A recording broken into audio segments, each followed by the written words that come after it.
Good morning, everyone. It is Tuesday, June 13th, 2017, and this is your fun fact of the day. One of the biggest things in driving safely around trucks is giving them space. A number of things can happen to semis especially, for instance, like tire blowouts. You really don't want to be riding next to a semi when one of these tires just explodes. And believe me, they do actually explode.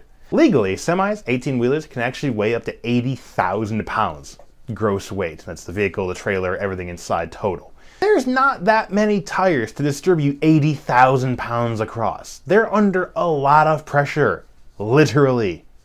You don't want to be next to that ticking time bomb when it finally goes off. So, next time you're caught next to a semi, try not to get caught next to the semi. If you have space, move. Accelerate, deaccelerate. Don't just ride next to a semi if you can avoid it.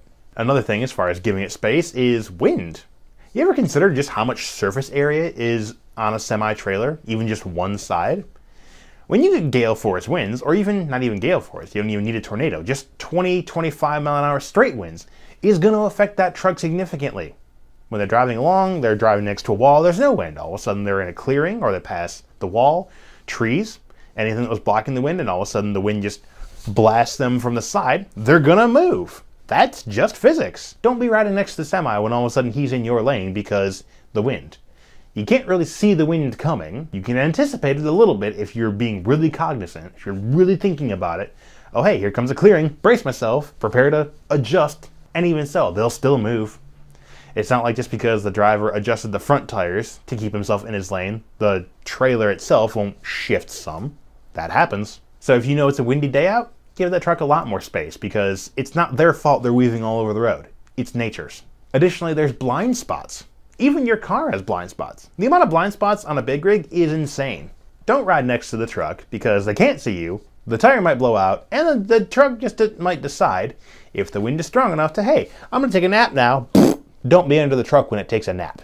When you have the opportunity to pass a semi, you pass it, and you get gone. You don't stick next to it. You don't. Just don't. For those of you who need a visual representation, there's a link in the description below with some areas, some diagrams of things you should stay out of, as far as areas around a truck to avoid.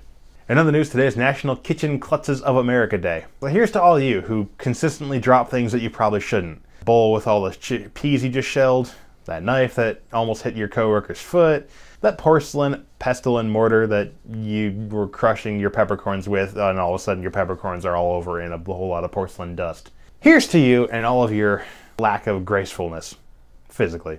And National Weed Your Garden Day. If all goes well, I do have a garden out there right now. Hopefully I have some weeds to pull. Actually, hopefully I don't have any weeds at all. But hopefully I have some plants to care about needing to weed around, should weeds arise. Hope you've enjoyed this fun fact of the day. See you tomorrow.